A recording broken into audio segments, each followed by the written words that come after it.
और वही चंडीगढ़ से इस वक्त की बड़ी खबर आ रही है। मंत्री संदीप सिंह पर आरोप लगाने वाली महिला कोच का ट्रांसफर हो गया है। आरोप लगाने वाली महिला कोच की पंचकुला वापसी हो गई है। झज्जर स्टेडियम में ये ट्रांसफर दिया गया था।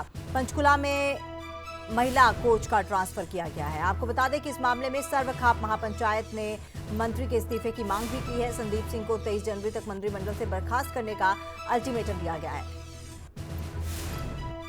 तो पूर्व खेल मंत्री संदीप सिंह ने, हम आपको बता दें कि तमाम आरोपों को खारिज करते हुए अपने आप को उन्होंने कहा है कि इसमें उनका कोई भी कसूर नहीं है, वो बेगुनाह है। लेकिन फिलहाल जो अपडेट है वो ये है कि आरोप लगाने वाली महिला कोच की पंचकुला में वापसी हो गई है। झज्जर स्टेडियम में ट्रांसफर कर दिया गया था। पूर्व खेल मंत्री संदीप सिंह ने किया था ट्रांसफर, लेकिन अब दोबारा से वो ट्रांसफर जो है वो वापस ले लिया गया है और एक बार फिर से पंचकुला में महिला कोच का ट्रांसफर हुआ था, लेकिन अब वापस वहीं पर हैं जहां पर पहले थी। तो संदीप सिंह पर आरोप लगाने वाली महिला कोच का ट्रांसफर।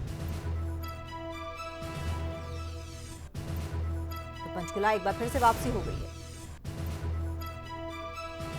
रवि चंदेल हमारे साथ इसी खबर पर फोन लाइन पर जुड़ चुके हैं। हमारे संवाददाता उनसे ज्यादा जानकारी लेते हैं। रवि, आपसे जानना चाहेंगे, विस्तृत तौर पे बताइएगा कि क्या कुछ अपडेट है। ट्रांसफर किया गया था, अब दोबारा वहां ट्रांसफर हो गया है।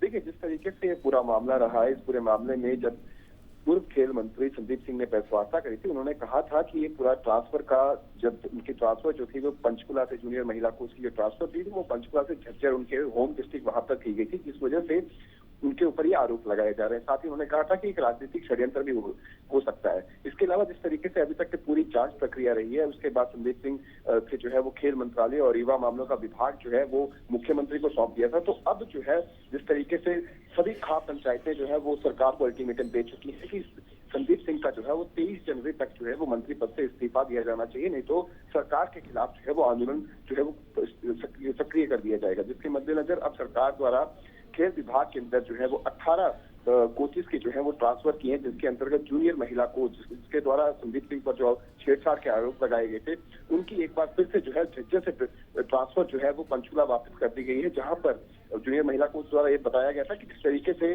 जो वो प्रैक्टिस करती है, वो प्रैक्टिस की सारी सुविधाएं जो है वो झज्जर में अवेलेबल नहीं है, वो सभी सुविधाएं जो है वो पंचकुला में अवेलेबल है। इस करके उनकी ट्रांसफर जो है वो पंचकुला में की जाए, जिसके मद्देनजर अब उनकी ट्रांसफर जो है वो पंचकुला में की जा चुकी है।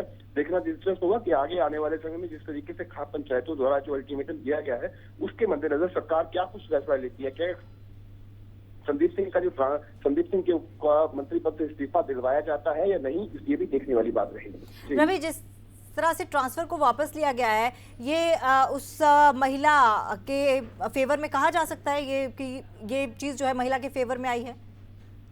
देखिए, जाहिर तौर पर जिस तरीके से विपक्षी दलों की अगर हम बात करें और साथ ही साथ खाप पंचायतों की अगर हम बात करें, इनकी तरफ से लगातार ये दबाव बनाया जा रहा था कि सरकार को जो बैकफुट पे आए और संदीप सिंह का जो मंत्री पद है उससे उसका इस्तीफा दिलवाया जाए, जिसके मद्देनजर अब जो है एक स्टेप जो है वो जरूर सरकार ने वापस लिया है। सरकार द्वारा अब जो ट्रांसफर है वो जूनियर महिला कोच की झज्जर से ट्रांसफर जो है वो पंचकुला कर दी गई है। तो जाहिर तौर पर सरकार पर जो दबाव बनाया जा रहा है, चाहे विपक्षी दलों की बात करें या फिर खाप पंचायतों की बात करें, तो उस दबाव का कुछ ना कुछ असर जो है वो देखने को जरूर मिल रहा है। जी रवि, हालांकि ये जांच का विषय है और एसआईटी जब तक कोई ब्यौरा नहीं देती है इस केस के ऊपर, कुछ भी कहना मुश्किल होगा, कोई भी टिप्पणी करना थोड़ा मुश्किल होगा। लेकिन फिर भी आपसे जानना चाहेंगे कि ये इनिशियली अगर देखा जाए तो शुरुआती तौर पर कहा जा सकता है कि जो पहला कदम बढ़ा है वो संदीप सिंह के अगेंस्ट हुआ है और महिला के फेवर में गया है, तो आगे बहुत कुछ ऐसा देखने को मिल सकता है, ऐसे खुलासे हो सकते हैं और ऐसा कुछ और भी डिसीजंस लिए जा सकते हैं।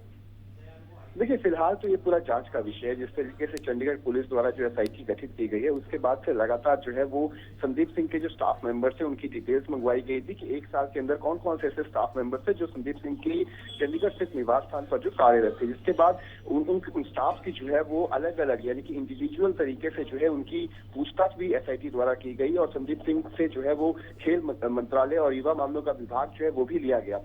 तो जाहिर तौर पर कहीं ना कहीं संदीप सिंह की मुश्किलें जरूर बढ़ती हुई नजर आ रही। जिस तरीके से चाहे विपक्षी दल हो, खाप पंचायत में, सभी एकजुट होकर जो है वो संदीप सिंह पर के खिलाफ जो है वो नजर आ रहे हैं। तो सरकार पर भी इस मामले को लेकर जो है वो खासा दबाव है।